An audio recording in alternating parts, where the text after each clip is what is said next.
welcome. This is your host, Olivia Brown, and this is my good friend, Grant Atkinson from the newsroom.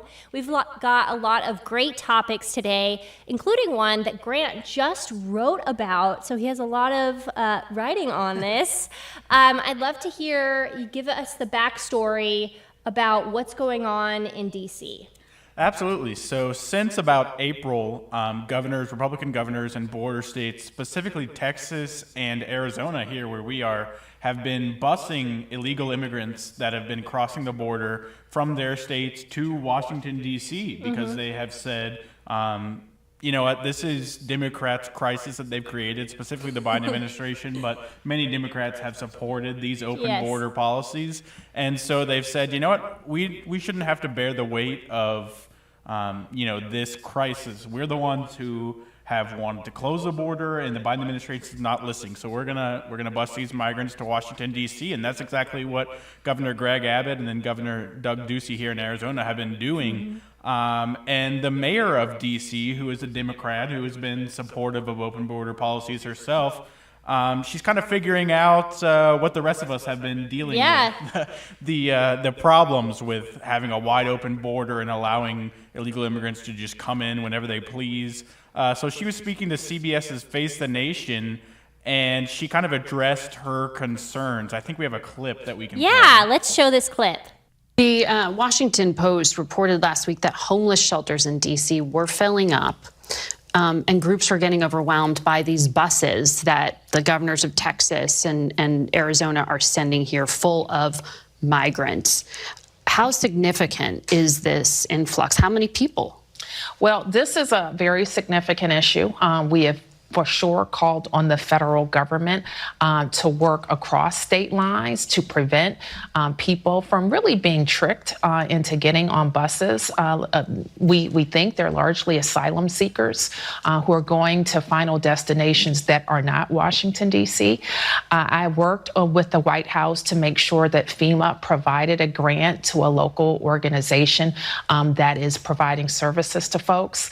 But I fear that they're being tricked into nationwide bus trips when their final destinations are places all over the United States of America. So it's kind of unclear why she's saying they're being tricked, because by all reports, even CNN has had reports that these migrants are getting on these buses voluntarily. Well, Democrats are a big fan of lies, and that is why she's saying that. She's trying to say these innocent illegals have, been tricked on going to these buses, and that's just not actually what's going on. But like I said, Democrats are a big fan of lies, and now they're actually seeing what us in Arizona and people in Texas and all the border states are seeing. And I don't know if you've taken a trip down to Yuma recently, but I was there just about last month on my way to San Diego, and you will, time and time again, every time I'm there, I will see the illegals just, walking down the street. And it's very clear. It's very clear they're not normal citizens because they look like they've gone through this long trek through the jungle. I mean, the desert is very much like that. And we got a lot of cactus. And so I would not want to make that journey. However, it is crazy to see that every single time, and you'll see them going through fences. You've seen the videos of everything that's happening, and we're trying to give Doug Ducey and Governor Abbott as well, we're trying to give D.C. a taste of their own medicine, and now they don't like it. Yeah, it's very interesting to me. I feel like probably Ducey and Abbott's main goal was that they were hoping, by doing this, the Democrats would be able to see the damage, and then they would say, wow, we really need to stop illegal immigration at the source. Unfortunately, that's not what Muriel Bowser said. She said that we just shouldn't be busing them to D.C. That's just really mean, and I can't believe you're doing that. So I guess her solution would be to just let them take over Texas and Arizona and these border states. Meanwhile, she doesn't have to worry about it while she stays in D.C. So it hasn't really made that effect of, these Democrats changing their policies about illegal immigration, which maybe was too much to hope for. But what it has done, in my opinion, is it's kind of exposing the hypocrisy of Bowser and of these Democrats. They're so quick to say we should let people in, we should have open borders. They're so quick to ignore the crisis that's going on. And then as soon as it begins to affect them, then they say, wow, we can't be They held can't responsible deny for it this." anymore. Yeah. They can't deny it when they've seen it with their own eyes. That's the big problem here. And so, yeah, they're finally seeing what it's like to be living here. So I've lived in Arizona for about 12 years now. I moved in June of 2010. And it is astonishing to me to see how much Arizona has changed. Every day I see more shootings, I see more homelessness problems, and the reason that we're having homelessness is because of drugs, because many of these homeless people are on drugs. Another reason is might not be able to afford their housing because, again, Joe Biden rising prices. This just shows how Democrat policies are ruining Arizona and ruining America. So it's crazy to me to see how areas that used to be very nice are now closed down, or they are not as nice as they used to be. I was just going to this area recently, driving around, and all the businesses were gone. They were empty that used to be there. And there used to be a movie theater there. Gone, completely gone, shut down. That's what we're seeing in Arizona with Democrat policies. And that's why it's so wrong what all we're seeing. But Joe Biden is not coming to the border. However, he did go somewhere else recently. He went to Saudi Arabia just this past weekend. And because this story is important, because not that he went there, but because of things that he said previously to this. Let's show this clip from a Democratic debate in 2019 and what Biden had to say about Saudi then.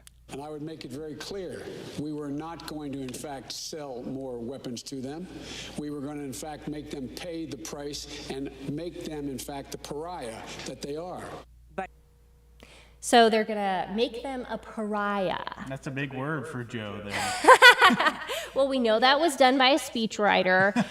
He needed some sort of teleprompter at that time. However, I think he's gone more downhill even since they did the Democratic debates, but that's almost 2 years now. Yeah, it is very interesting. Even if you look at him on the campaign trail, not necessarily after he got the nomination, because that's when he spent most of his time in the basement and didn't really come out very much. But when he was campaigning to become the nominee, he even then seemed a little bit more coherent. A lot more fiery and kind of had a little bit more passion. Now it seems like all of that has kind of drifted away, unfortunately, for the country. So, So this debate and what he just did recently is so incredibly hypocritical. Let's show this clip of what actually happened when he met with the Saudi leaders.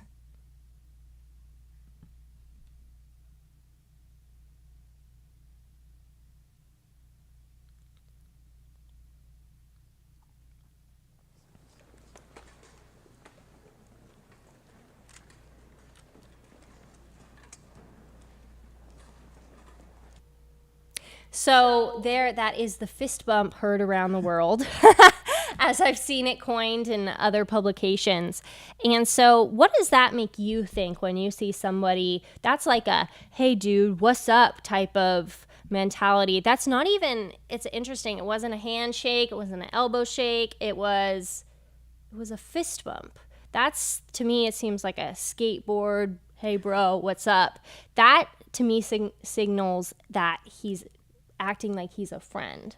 Yeah, fist bump seems a lot more casual than a handshake or something like that. So it definitely seems that he's trying to signal that he's, in a relationship with these guys. He's here to talk to them and try to reason with them, which really is a position that he's put himself in because through his own doing, destroying oil and gas in America, now he has to go begging to other countries, including Saudi Arabia, who has obviously terrible history with the way that they treat women and other things. And he's having to go begging to them because that's basically his only option to try to lower gas prices, to try to get Americans off his back about how high the gas prices are, how high oil prices are. And so I feel like this is kind of what he's been reduced to. He's weak. He's weak, and he's having to kind of grovel to these guys because it's the only That's what chance we're that he seeing. has. Yeah, he's incredibly desperate. I found this tweet this morning that completely captures what Biden did on his trip over there. Let's show this tweet. So they edited a gas tank on there. Please, sir, may we have some more? And I think this is just hilarious because it shows in picture form what Biden went over there to do, because we are in an economic crisis. We are in a gas crisis. And this is all because of Biden. And so it's crazy to see where we are now in America with the gas prices, with inflation. Everything happening is because of Biden's weak foreign policy and how that is portrayed to the entire world. It's very interesting, too, because we've seen gas prices going down a little bit, which I'm sure the Biden administration is trying to take credit for, which, first of all, it's funny how when they go up, it's not their fault, but when they go down, then it's all them. So I find that ironic. But another interesting thing is that I was reading an article in the Washington Post. I think it came out this weekend, and it was saying that this first round of sanctions against Russia hasn't really been quite as effective as they thought it might be. And there's going to be another round of sanctions specifically coming from Europe on December 5th is the date that those are going to go into effect. And they think it's going to be way more effective. And they think that the market may actually respond before those go into effect, meaning that because oil traders and people who are in that business understand that there's going to be a lot less oil coming out of Russia, they think that the prices may go back up before December, even in November, which will coincide right around the time the election. The midterms are. Yeah. So I think the Democrats are concerned that we could see another surge in gas prices. So even as they're going down right now and Biden tries to take credit for it, he knows what's coming, and that's why he's still trying to go out here and make all these deals to avoid being put in a really bad place before the midterms. Even going down, they are an insane price that we'd never even seen before. They're more than $2 up. Yeah. Yes, there's still more. They're still in Arizona. Actually, it's in the fives right now. So it's crazy to see that, and it's just so hypocritical of Democrats and Biden to be going, "Hey, bro, what's up? Good to see ya," when they said they were going to be so tough. And speaking of hypocrites, it was very interesting to see what the NCAA had to say today about what is happening and who they awarded Leah Thomas, this new Woman of the Year, is going to her. And this has created a lot of heat for them. They've gone under fire for this because there's a lot of females, sports athletes, that are saying this is wrong and this is unfair to us. Let's show some of these tweets. So this is Martina. I'm going to say her last name wrong, so I'm not even going to say it. But she is an athlete that said, "Not enough biological women athletes, NCAA. What is wrong with you?" So there's so many athletes out there that are qualified to win this, and it is so demeaning to women to see that this is going to a biological male. I'd also like to show a swimmer from Kentucky what she had to say. And she said, "How many women's awards are we willing?" Oh, that was the other one. But here's another one. This award combines athletic performance with academic service and character. What character has Thomas shown other than sheer selflessness and entitlement? The disrespect and disregard for other female athletes in Thomas's interviews is eye-opening. So this is what Riley Gaines had to say. And she specifically is someone that's been very outspoken against Leah Thomas being favored because she recently was speaking about how she didn't win. She got in a tie with Leah Thomas for 5th place, but the head administrator said, "No, you need to go in 6th place and give Leah the award." And she said, "But we're the same. That doesn't make sense to me." And they're like, "No, it needs to go to Leah." And this just shows that it's awards with an agenda and not actually giving people awards that they deserve. Because, we should have it for women, first and foremost, that there's so many out there. And I can understand the outrage that we're seeing here.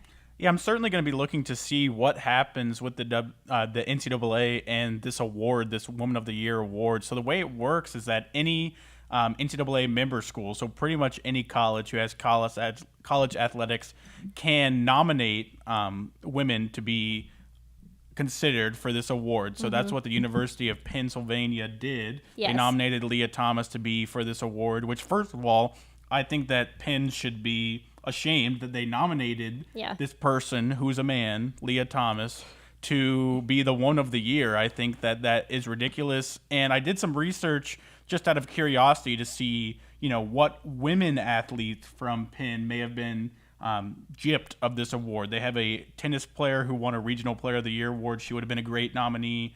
They won the conference championship in outdoor track and field in the women's division. Any of those people, they had plenty of conference champions that were female athletes. All of those could have been nominated, and instead it went to a man who did win an NCAA championship, but only because he was a man competing against women. So it's not really that great of an accomplishment. Yeah. It's really a slight against women, as this Kentucky swimmer was saying, because Leah Thomas is showing no regard for women's athletics. In fact, he thinks that he should be able to just render women's athletics useless because he's a man. And if this keeps happening, women's athletics won't be a thing anymore because it'll just be a bunch of men who will be dominating women's sports. So this has really brought the transgender issue to light when they're being in sports, because it's interesting to be able to see, should they have their own transgender sport for all transgender athletes, or should they be going to the gender that they say they are?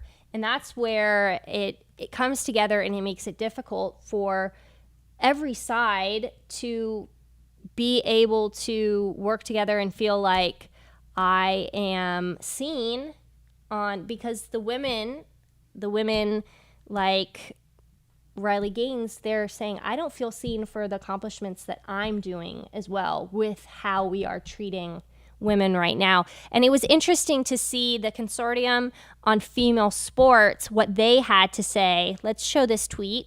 So they are asking the NCAA and UPenn to withdraw the nomination for Leah Thomas, because we say no thank you to sex discrimination and yes please to the preservation of Title 1X. Save women's sports. Yeah, it's actually really funny because Title IX, what it does is it is supposed to protect women's sports. It has rules saying, colleges have to have the same amount of women's sports as men's sports. The whole idea was that women's sports were, getting the short end of the stick because men's sports were the ones that were making the large share of the money. And so they put this Title IX in place so that women would have plenty of opportunities to compete in college athletics. And the very same people who are championing Title IX, who want it to be in place, which there are arguments on both sides of whether Title IX should exist, and that's a whole different conversation. But the very same people who are so pro Title IX are also the same people who are pro a man competing in a woman's sport. I can't think of anything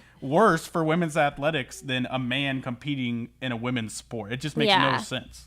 And this is what they had to say about it. So the statement that the consortium put out is that they said they failed to ensure the eligibility rules that are up to date and based on scientific fact. So that scientific fact is so funny that liberals say they want to believe the science and trust the science, but the science shows us that Leah Thomas is a biological male. And so they are there not paying attention to the scientific facts. And it also says that they knowingly placed a transgender athlete into an impossible situation, and this failed the eligibility policy. So they put Leah Thomas in a bad position as well, because she's having so much scrutiny over everything that's been happening too. It doesn't put any of her accomplishments or his accomplishments, however you'd like to say it. For me, it's confusing when they have a female name and how are we supposed to do this, but he or her accomplishments are not brought to light either, as they probably would have been if she was in the biological male or the transgender section. That's what my personal opinion is, that we should make a new section of sports for transgender athletes to compete together. I know that's not good enough on the Democrat side, but that's my personal opinion on what I think we should do to stop this divide between what we're seeing in the sports. Well, the argument against the transgender division doesn't make sense to me either, because you have these transgender athletes like Leah Thomas. He has no issue going on, NBC and talking about how great it is competing against women and what he's doing for all these women and how it's a great thing. But if you put a transgender division and you put Leah Thomas in that, then all of a sudden you're singling me out. You're making me feel uncomfortable. I don't understand, because he clearly is doing this to try to get attention. So, and then if he gets attention, then suddenly he's uncomfortable. It's all circular reasoning. It doesn't make any sense. Yeah. Well, Democrats are known for their circular reasoning. You should just listen to Kamala Harris and any of her interviews on what she has to say. And so, speaking of the Biden administration, we have a great new trend that just started, and I'd love to show you this clip that we put together.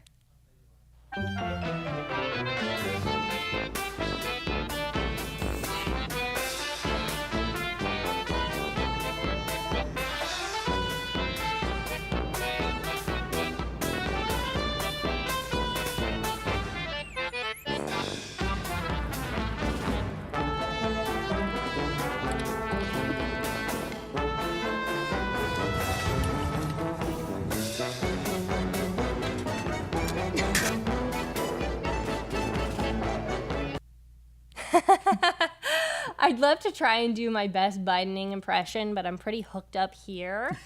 So I'll just go on the table. I want to see yours. Oh, I got to do one too? Okay. Yeah, you got to do one too. This is Bidening. I think this is a great trend. It's a little comedy that we can see for everybody to enjoy. And it's all based on, if you guys never saw the original clip, of Biden falling down during a bike race, and people have now put a little like Biden fell here, which I think is hilarious. I think one of the best parts of these clips is that it looks like these people are being dramatic, but they're really not. That's exactly what it looked like. That's what it looked like when Biden fell off his bike. I mean, it looked pretty bad. So I don't know, this is pretty accurate to me. Yeah. Well, no, when he does it, he's like, oh, and then all the way down. It's just hilarious. And we love to give you a little bit of comedy at the end of all of these topics that are so heavy. But I did want to let you know, we recently had another reporter, Randy, who had an interview with a candidate from Arizona, Kari Lake. She is endorsed by Trump and she is running for governor. Here's a little clip. Okay, and so we're gonna keep waiting for that clip, but it's very interesting to see the debate here that we've been seeing. It's been a very messy primary, to say the least, and so it's been fun to be able to see both sides. And this is when Randy got to talk to Kari Lake. Tell us how you ended up in Arizona. I came here for an opportunity, like so many people come to Arizona because there's a job offer, and I came here for an opportunity as a journalist. Of course, in addition to Reagan, there was Trump, who kind of also came out of the media world and was a businessman. He did both, but over your years, you've covered politics closely, and so you're aware of the issue. I mean, I covered Arizona for 27 years. Not many people have the great opportunity for a career to go into work every day and wrap your arms around the biggest issue facing your state or your community, dig into it, get to understand it, and then put the information out to the people. And I did that in a fair manner. I always felt I was a fair reporter. So I have an understanding of all the issues facing Arizona. But when I walked away from my career because I realized the corporate media was just pushing all propaganda and I wasn't willing to be part of that. Wow. That was great to hear. And so you can see the full clip on westernjournal.com. That's where you can also see Grant's article about everything going down in DC. And we also have some articles about everything going on with Saudi Arabia and Leah Thomas. Thank you so much for joining us here today. And we're going to be here every Monday and Wednesday. Thank you so much for joining with us. And I hope that you have a great rest of your day.